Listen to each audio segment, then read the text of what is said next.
Open up to Acts chapter 5. I'll give you a title for the talk in a minute. For those of you in my house meeting a couple of weeks ago, my apologies. When I was asked a few days ago to give the talk, Pastor Michael Till said, I liked your talk at the house meeting 2 weeks ago. And I said, do you want a kind of revised version of that on Sunday? And he went, that would be nice. So here I am being nice. I'm being nice to a pastor. Makes a change, brother. It's good to keep mixing it up. For those of you at the house meeting, I apologise that some of this is going to be familiar. Other bits of it are new, so stay tuned, stay focused. There will be new bits. So, Acts chapter 5. This is a really good story to start a talk on. Acts 5 verse 1. But a certain man named Ananias with Sapphira, his wife, sold a possession and kept back part of the price, his wife also being privy to it, and brought a certain part and laid it at the apostles' feet. Just stop for a minute. The implication here is that at some point they'd actually undertaken, when they sold this property, that they'd give over the proceeds from the sale. That's the implication in here. So they'd promised to do that. But what you see here in verse 2 is that they thought, we'll only hand on part of it. We'll be fine. Pass on part of it. We won't be true to our word. And verse 3, but Peter said, Ananias, why has Satan filled thine heart to lie to the Holy Ghost and to keep back part of the price of the land? While it remained, was it not thine own? And after it was sold, was it not in thine own power? Why hast thou conceived this thing in thine heart and hast not lied unto men, but unto God? So, you've lied to me. Yeah, people lie to me all the time, but you've lied to God. So this won't go well. And verse 5, and Ananias, hearing these words, fell down and gave up the ghost, and great fear came upon all them that heard those things. I dare say it would. Basically, the guy at the front just called you out, and you dropped dead.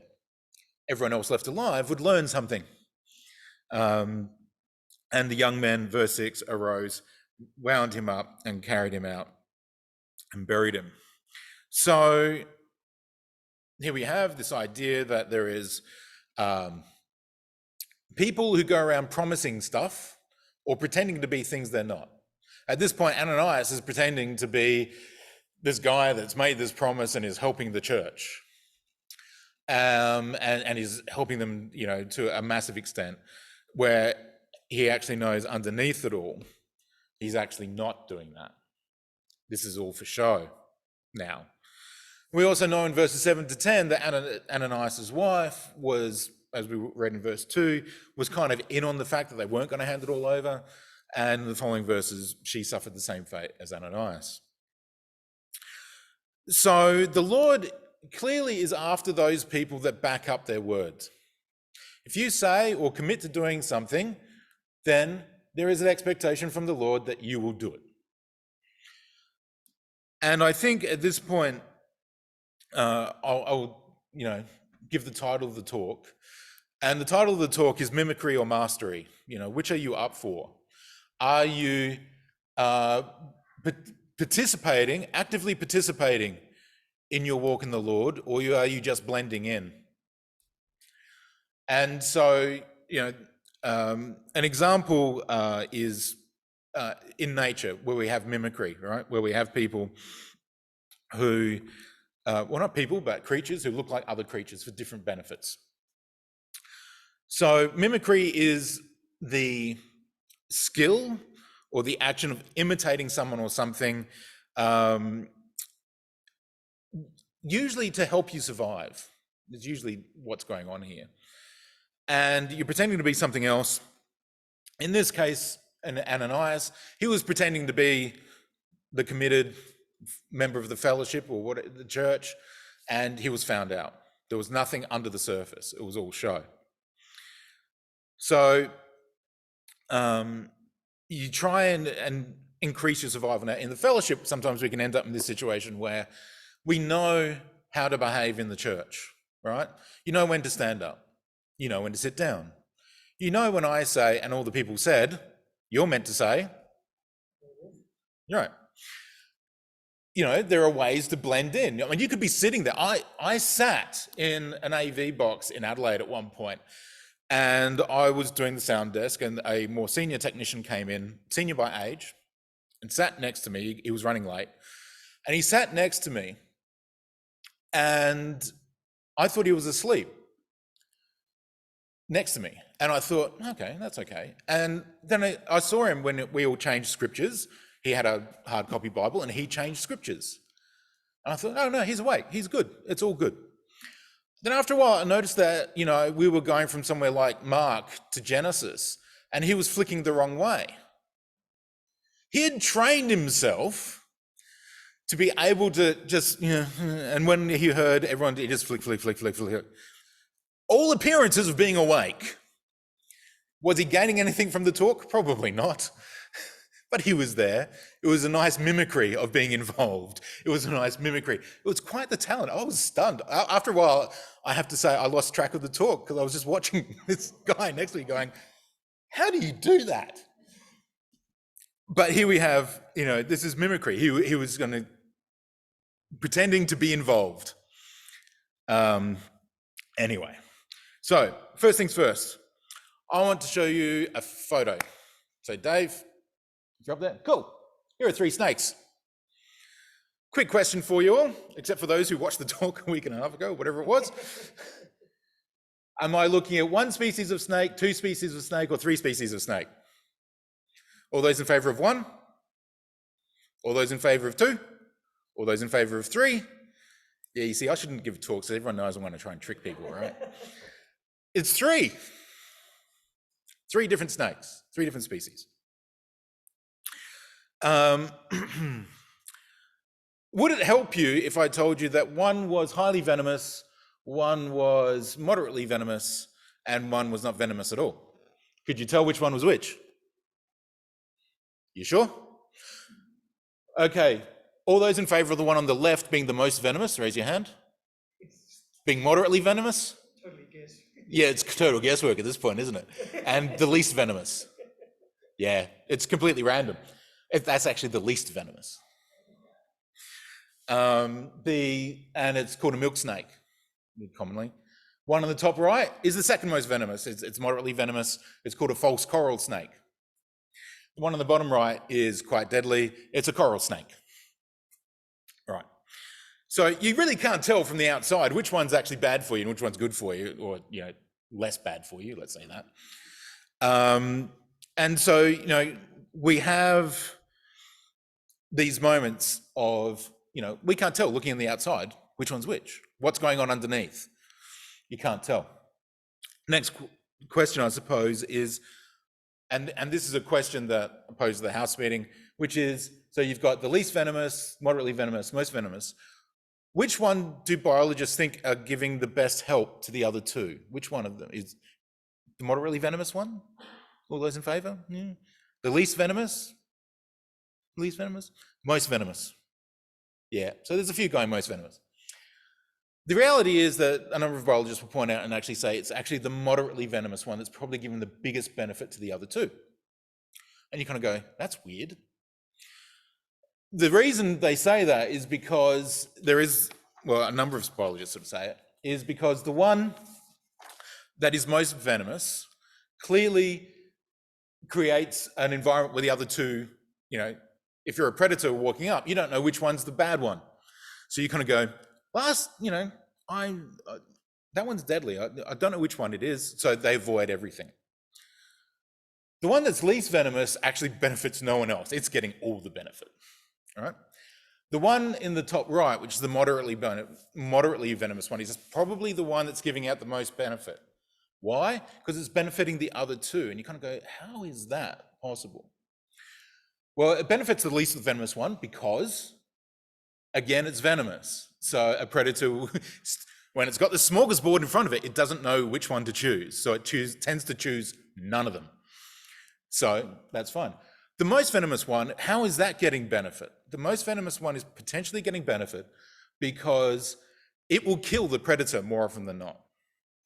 So if the predator dies, what happens? A new predator walks in. and takes over the territory. All of a sudden, it's facing another predator again. And every time it faces a predator, there's a chance it's going to die. The moderately venomous one benefits that snake by when it hits the predator might get very sick, but it survives and learns and stays in the area, not allowing a new one in. So the predator in the area now, the predators in the area have a memory going, I don't touch these snakes at all.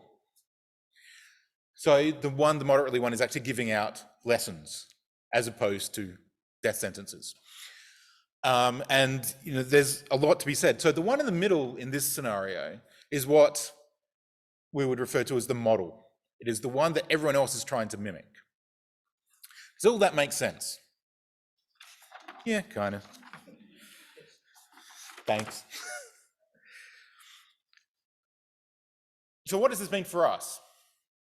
Well, there's a moment here of going, well, that's very nice, David. That's 3 photos of snakes. Thank you. What does it mean for us? Well, on the outside, you can't tell the difference. And you can't tell from the outside who's actually of most benefit to all the others around it. But what we can say is that, in the Ananias example, who was all show, nothing under the bonnet, nothing sort of really, kind of like the milk snake. It's getting the benefit, it's appearing to do the right thing and getting the benefit. But in actual fact, if it was tested, as Ananias was, it'd be found wanting. So let's go to 2 Timothy chapter 3.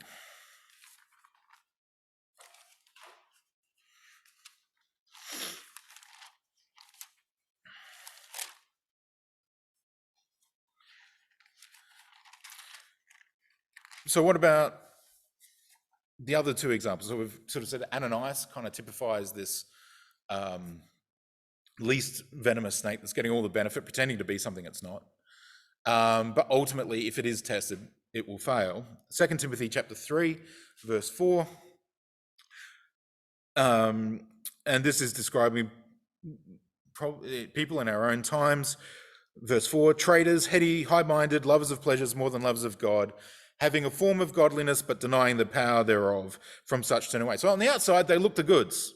On the outside, they look like, in this case, any other snake, right, in that grouping. But in verse 6, for of this sort are they which creep into houses and lead captive silly women laden with sins, led away with diverse lusts, ever learning and never able to come to the knowledge of the truth. This, you can't tell them. You don't know if they're benign, have no venomous, but in reality, these are the deadliest type, all right? And the Bible repeatedly talks about these people that can come in, look the goods, and are actually quite dangerous.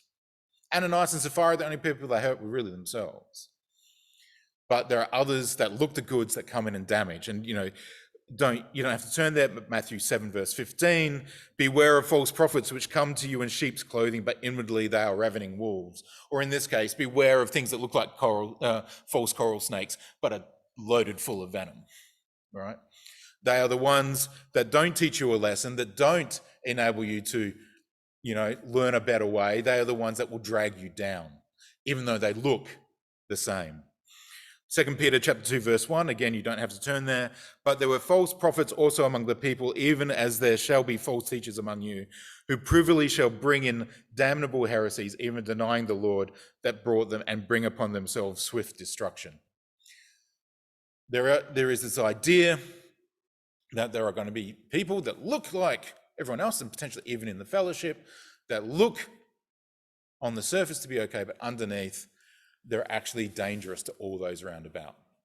They're not going to deliver a bite that gives you a lesson. They're going to deliver a bite that leads you to walk away, to forsake your Lord. So you have to be very careful.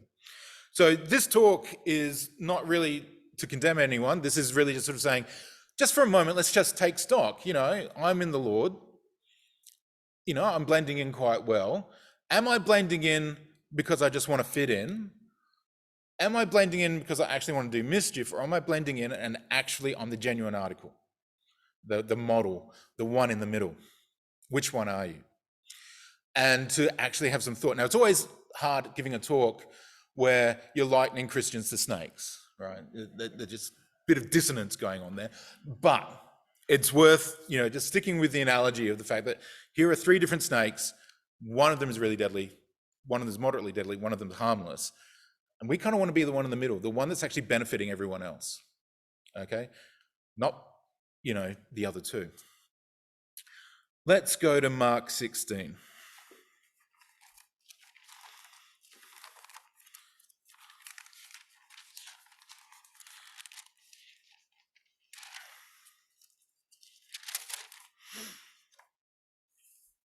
So how can you tell if you're the real deal? How can you tell, what's going on here? Well, if you look at those snakes, for instance, they're, just to put it in context, is it a useful strategy to be a mimic? Well, Wikipedia will note that those coral snake patterns, in the Americas, there are 115 different species of snake that mimic that pattern. There is clearly a benefit to looking like that, right? And taxonomists, those who sit down and sort of describe and separate all the different species into different buckets, have a field day trying to figure out why 115 species look like that. They're all getting benefits off each other, or not. But how do they tell the difference? Well, they actually have to look at them very closely. They have to examine them to separate these 115 different species. How can you do it? Well, let's go to verse 15 of Mark 16. There's no rocket science here in this talk. And he said unto them, this is Jesus Christ, go ye into all the world and preach the gospel to every creature. He that believes and is baptized shall be saved, but he that believes not shall be damned. And these signs shall follow them that believe in my name, that they cast out devils, they shall speak with new tongues, they shall take up serpents, and if they drink any deadly thing, it shall not hurt them. They shall lay hands on the sick and they shall recover. Here is a bunch of signs on the outside that you are the real deal, that you are the genuine article. You are the model everyone else wants to follow or needs to follow. This is the patterning. And it's an interesting thing that the patterning starts from the inside out, which is you believe and are baptized, and these things will then demonstrate. There is something inside you that's driving the pattern. It's not pure show, it's from the inside out, not the outside only. So people can actually tell the difference between a Christian and a non-Christian. They will look at you long and hard. In the workplace, I've seen it happen, it's happened to me, is that they watch you for months, waiting to see if there's a flaw, waiting to see if they can identify you as the genuine article. And what are they looking for? Well, partially they're looking for all the things you do. And the testimonies, the speaking in tongues, we've heard testimonies of people being healed, all those things. That would be a sign that you are the genuine article and not an imposter, not a mimic. It's interesting that it starts with the substance of baptism and belief, but belief itself is not enough. It has to be action as well. In James 2 verse 19, again, you don't have to turn there, you believe that there is one God, thou does well, the devils also believe and tremble. So believing's not enough. You actually got to do something about it, right? So people are always examining you. People are watching you, and they're trying to figure out, are you the real deal? Here we are. Are you the real deal? I'm hoping that we're going through our mental checklist and going tick, tick, tick, tick. Yes, I am. I'm not here just for show. I'm not here to bring my brothers and sisters down. I'm here to help them. I'm here to be the model. Galatians 5. Again, this is not a rocket science talk.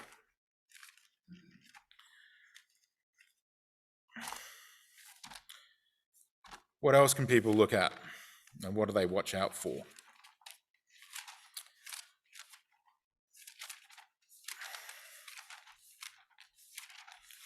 So when you're trying to tell these snakes apart, sometimes you're looking for things they are and things they aren't.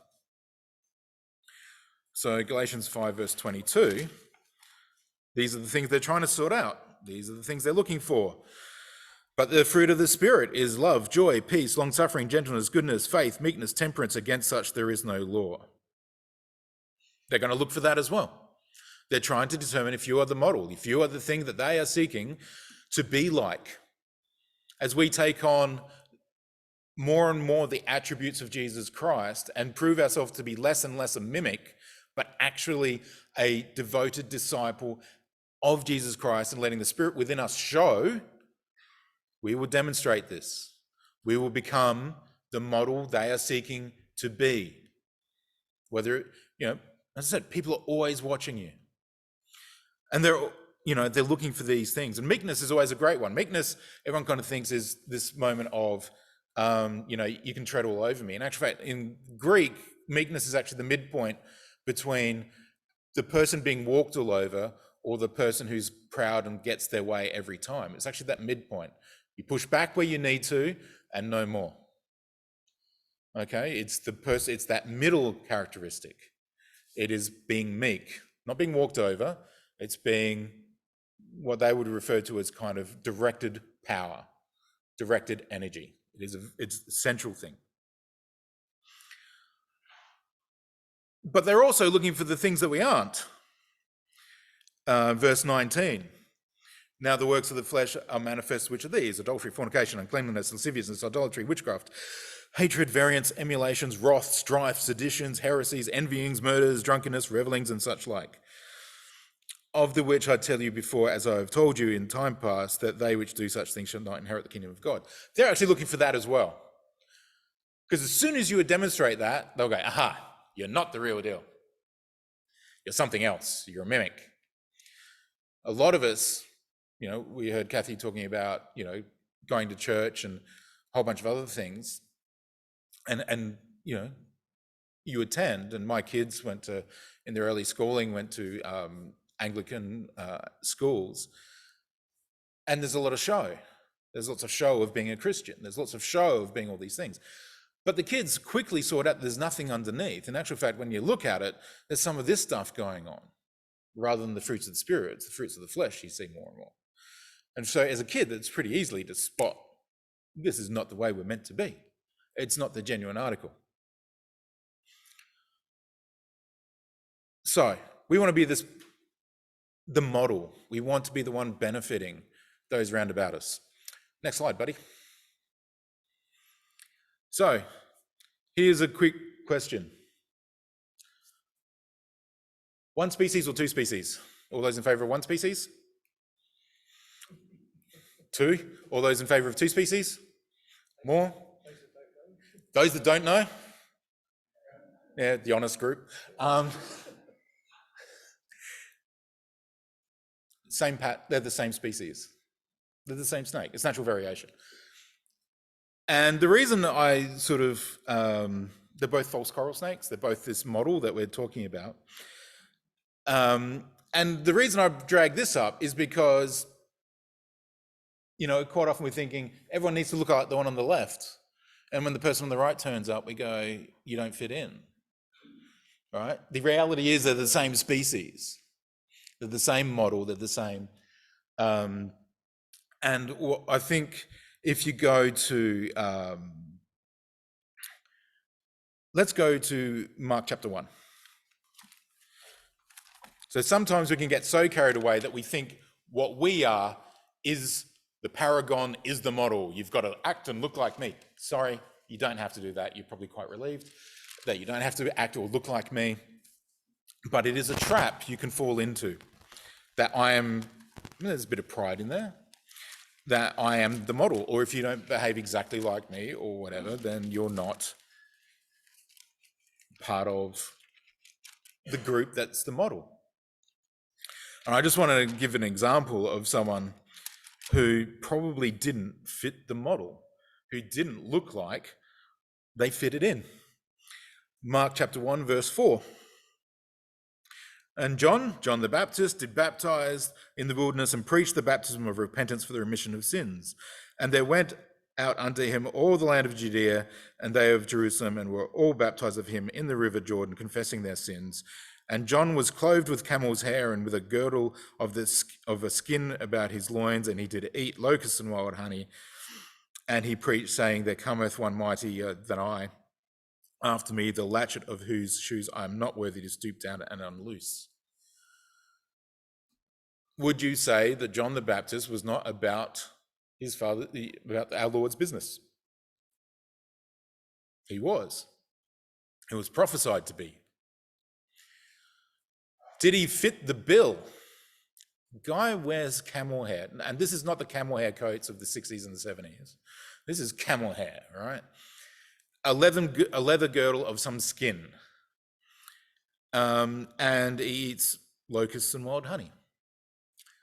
Now, don't know about you, but there's a reasonable amount of sugar in honey and probably not a lot of dental hygiene going on. So, goodness knows what his teeth looked like. But, what he was wearing was typically what poor people wore. It wasn't middle class, it wasn't the professional classes, it wasn't the aristocracy, it was the lowest of the low. I remember one pastor sort of saying, how would you go if you're a Sadducee? Like, you're trying to debate theology with this guy who's wearing basically rags, the way we'd think of it. Teeth hygiene possibly not great, and like there's a locust leg kind of poking out, and so you would not give any credence to what you're hearing, right? You just wouldn't. The guy is running around chasing locusts so he can eat. Would you give any credit to what he's saying because he doesn't look like you? Well, the substance was there, the appearance was slightly off, but he was about about the Lord's business. We have to be careful that, like these two snakes, we don't sort of say, you don't look kind of like me, therefore you're not like us. Well, actually, no, they're just not like you. If they're spirit-filled and they've got those signs, and we'll go, looking back at Mark 16, looking at Galatians 5, if those signs are following, if they're baptized, if they believe, if those fruits are evident in their life, guess what? They're the same as you. They're a model as well. I'm not proposing that, the assembly is just a catwalk of models going up and down. You can be anything like us. But there's a moment where you have to look below the surface. I always remember that there were people in the Vogue, this is going in the 70s and the 80s in Adelaide, who turned up and they had no idea what it was like to be a Christian. They turned up, got spirit-filled and baptized at their first meeting. You kind of go, well, that's great. And then you kind of hear the stories of what they were like in their first meeting. One guy I know turned up with his dog. His dog went everywhere with him. So the dog sat through the meeting in the hall. Soon after, the dog didn't make appearances, but we don't care. If you're listening, if you're adhering, if you get baptized and spirit-filled, and, we don't care if your dog's here. Another sister-in-law turned up. She thought she was going to church, so she should dress up. She realized she didn't have any really nice clothes. So she pulled down a purple velvet curtain and wrapped it around herself because that looked kind of more churchy. So she sat through her first meeting in a purple curtain, velvet curtain. Got spirit-filled, got baptized, and away we go. Just because the outside doesn't look quite right doesn't mean you're not the genuine article. So, in short, I'll kind of wrap it up now. You'll probably be quite pleased to hear that. But just have a bit of a thing. If those images kind of help you sort of figure out, I want to be the model in the fellowship. I want to be the one that's in the middle. I want to be the one giving benefit to others. By the way, the one in the middle does get benefit from the others as well. But it's the one that's giving out the most benefit in that system.